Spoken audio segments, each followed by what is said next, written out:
I'm gonna hand it back through a couple questions. I have a couple questions I want to raise that hopefully start to frame a discussion. And again, after that, please let me know what your questions are. Raise your hand, whatever, so I can call on you, and we can get them engaged in a dialogue. And my questions are general for all three of you.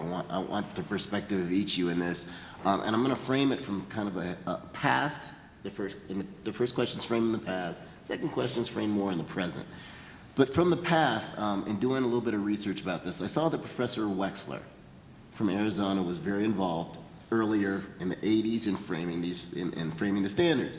And he talked about in one of his law review articles that the Hinckley case was very much a part of the thinking as the ABA was framing some of these standards, especially when it had to do the insanity plea, right, insanity defense. And he talked about how different states were adopting different perspectives and the ABA was struggling with it. My question to you is, what are the cases and or themes or issues that are now framing your ideology, your thinking, as you move from the second to the third edition? It's actually from the third to the fourth. Yeah. Sorry, third to the fourth. So this just happened in the context of fair trial. We had free press, and that was the first, second, and third edition. And when it came to the fourth edition, the notion of press doesn't exist anymore because we don't have a monolithic press with credentials. Everybody is out there blogging. People can attend court. People can see streamed court things. And so we had to start rethinking it. And now it is fair trial public discourse. And a lot of this came out in the context of court TV. It came out because of people texting while they were sitting in court, and they were running full-time commentary. It came out because of the OJ case, which was occupying the minds of most people who were, following it day to day. And so there are current events that make you focus in on particular areas and think about what we as practitioners and professionals ought to be doing and how courts ought to be running these trials. And it very much focused us in giving us specific cases to see how it would work, the way it was working, and how it would work under the changes we suggested. Yeah. In the discovery task force, one of the things that we're dealing with that wasn't dealt with in prior standards because it didn't exist really is ESI, electronically stored information, and which raises a whole host of issues in terms of the format in which it's turned over. What happens when, for example, the prosecution creates a table of contents for that? Is that discoverable? What if there are hot documents that have been identified? What about Brady material that may be in there and be hard to find? What about dumping?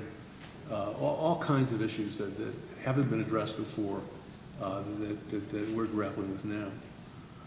It's really interesting, Darrell, that you asked that question. It just led me to think of something else. One of the hardest things to do when we're in these task forces is when you have somebody whose general practice is complex white-collar federal cases, and sitting across the table is somebody whose practice is, the run-of-the-mill. You've got a prosecution office of 200 lawyers, or you have Matt Radle's office of, 5 or 6. And he does more than just criminal, right? I mean, it's even less. Should the practice be the same? That's a really hard thing. The other hard thing is when there's a hot case in the news and it swamps everybody's attention in a sense. I think the hardest thing is to resist the idea that, we better write all the standards we have this week because this cop killing case just was in the headlines. So body-worn cameras, you talk about electronic stored information, and some people say, that's not me, that's complex white-collar stuff. Turns out body cameras create more electronic data. They're swamping prosecutors' offices as well as defense, and nobody knows what's on all the data. So how do you write discovery standards on this? It's very hard. It's often a moving target. Wrongful convictions were not part of our consciousness when the third edition here was written. So in the fourth edition, which we adopted in 2015, we had to think about this whole idea that there were wrongful convictions, provable, DNA provable wrongful convictions. So it sounds like the tech industry, the whole electronic new age is a big part of the factor, the way you guys are thinking about this now. And so this is almost more of a personal question. Is there going to be an app for that? Right? I mean, everything now, right? The federal rules of evidence, right? All this is on an app now. I carry my iPad in and I can have the whole thing. Are you guys going to put this on an app so we could walk into court, wonder what the standard is, pop open our app, and boom? I mean, the answer should be yes. I mean, it is, well, no, I mean, in the sense that it is a matter of time and money. But yes, the simple answer is we would like it totally searchable in the quickest way possible on the smallest device. And whether or not we can do that and whether or not it lends itself to it is another issue. But we can't think in terms of what those devices look like today, because by the time we get to do it, they're going to be different. And so you won't have to look at your iPad. You know, you will have your virtual glasses up there and see them in front of you as you're. Yeah.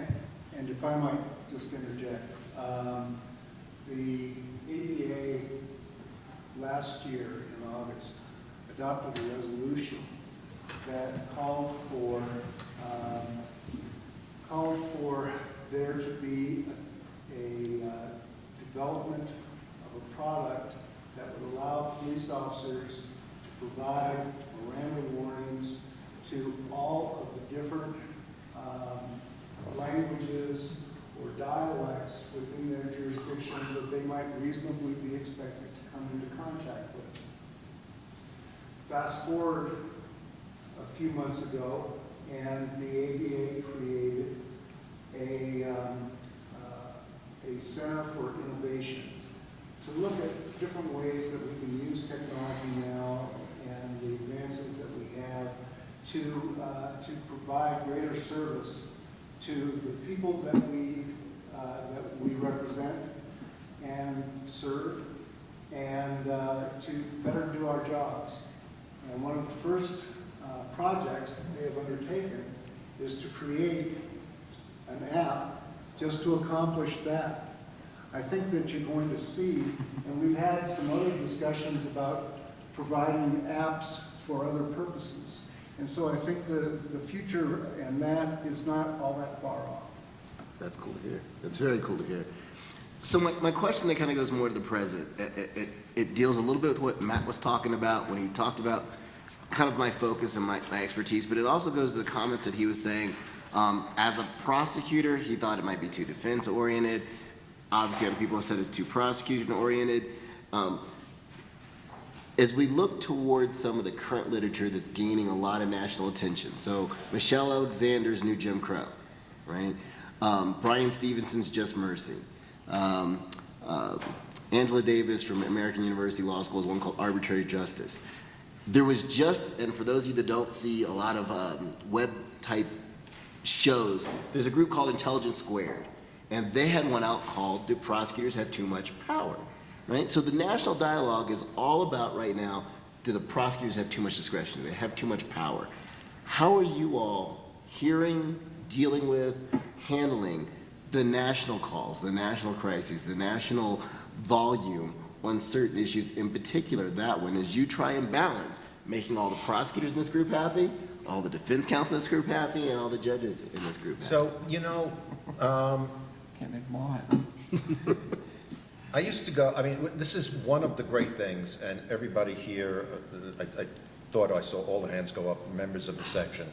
So this isn't a call to bring more people into the section, although they should come in, but to make you understand what this section is.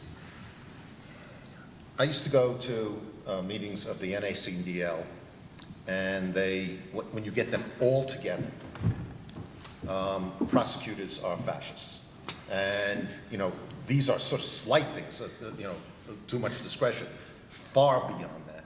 But you go to a meeting of the NDAA, and all defense attorneys are scum and they lie, cheat, and steal.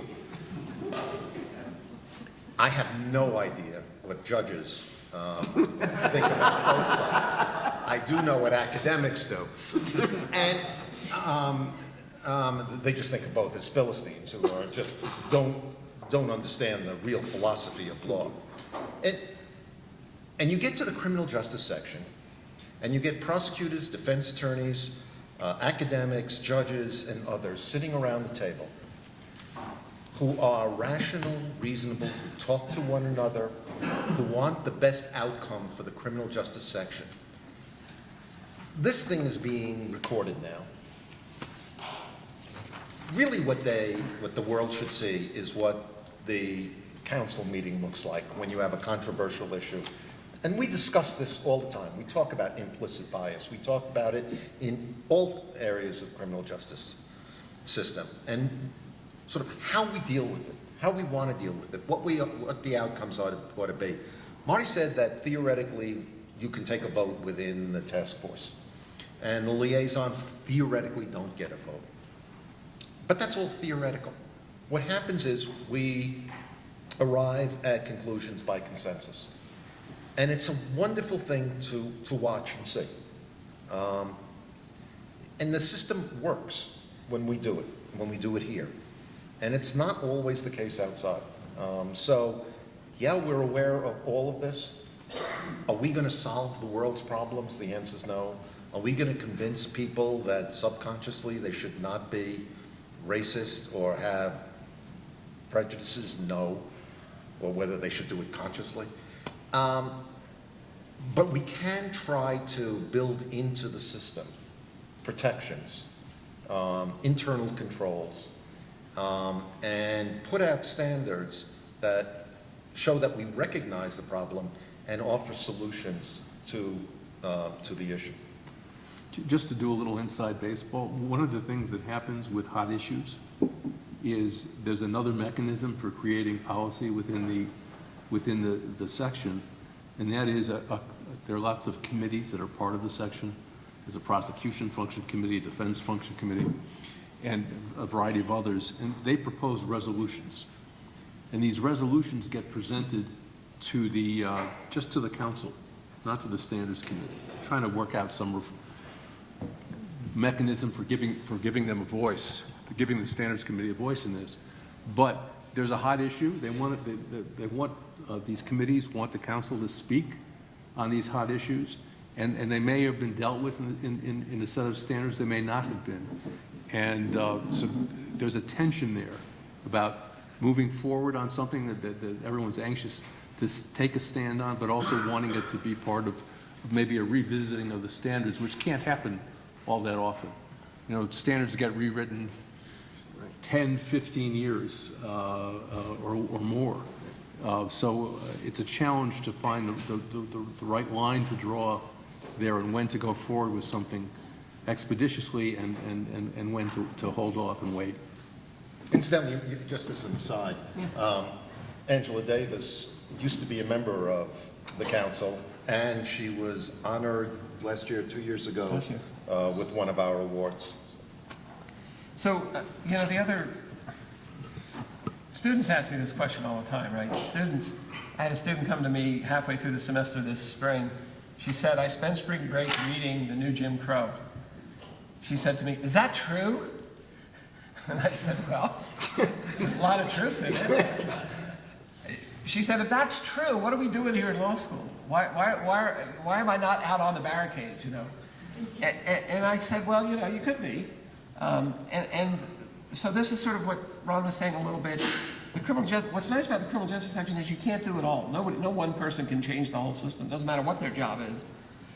There's enough people in the criminal justice section where you can have individuals on committees with a one-issue thing, and it can be pushed all the way up and become policy. I wanted to read you something, this improper bias standard that we adopted. It had an A, but it didn't have a B when we first, it didn't have a B till the very end. The A says, you know, you shouldn't manifest bias based on race, sex, religion, national origin, disability, age, sexual orientation, gender identity, or socioeconomic status. And that's an ABA policy more generally, not just criminal justice.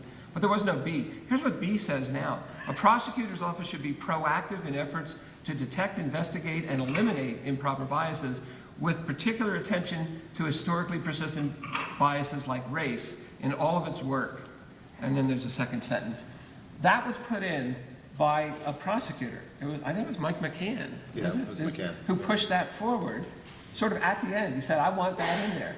And it got in there. Now, that's a tiny little thing, but you can use that now to say, if you are a prosecutor, if you're a defense attorney, if you're a judge, you can read this out loud. And you can say, hey, prosecutor, here's what it says. You know, I mean, there are little things. It's pretty hard to change the whole world, but those books, right? I mean, Just Mercy, Brian Stevenson's book, most inspiring book that I've read in the last couple of years. It's the tiny things that often make larger steps. So my part B to this, and I hope this is my last question before I start seeing hands of people that would love to ask questions, is if you guys are able to find consensus, and I kind of want to peek behind the curtain a little more about how you do this, why can't you get our state legislatures, our federal legislatures, why can't you get them to do what you do? And we can solve all the problems in the world because you guys managed to somehow find consensus amongst a group of people that if you put two of us in trial, we're going to hate each other by the end of the day. We aren't going to talk to each other. We're not going to go to dinner together. How do you guys manage to pull this off? We don't have elections, and we do it behind closed doors, honestly. I mean, we do this in a room without cameras, without notes, and people can say things. People can try things out. I mean, you'll hear a prosecutor or a defense attorney say, well, maybe we ought to do this. And then, you know, after a half an hour discussion, they'll say, oh, no, I guess we shouldn't do that. You know, you can play a little bit. You're not, nobody in there is playing to the public. And we want to achieve a result. Yeah. Everybody there wants to achieve a result. They might want it to be more over here, or another might want it to be more over there. But eventually, knowing that there has to be an answer, we will do it. That's not true with legislators. It also does no good to adopt a standard if the vote is, 10-9 or something. Right. It just doesn't do any good. The goal of these standards, like I said, they have no force until they're adopted by somebody.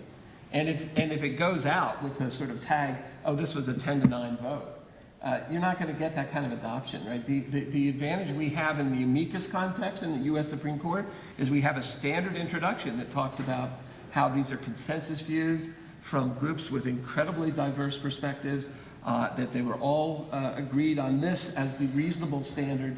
For ineffective assistance, that's where they use the standards most often. What should a reasonable defense attorney do?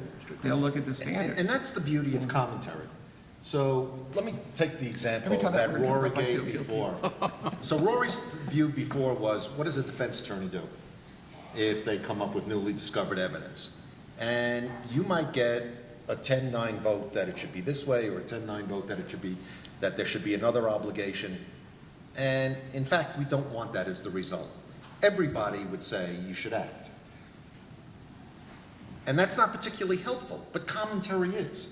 And so commentary says, we don't know precisely what you have to do, but these are some of the possibilities of the things that you could do. You might do this. If this is the case and there's a privilege, this is what you might want to think about doing. These are people you could go to find the answers. These are some cases that dealt with the problem. And so commentary becomes really the answer to the question.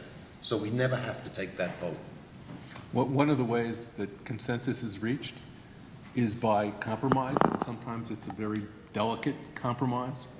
And one of my great fears as I watch standards move from the task force to the criminal standards committee to the council is that someone's going to pull on that thread and that sweater and unravel the whole thing.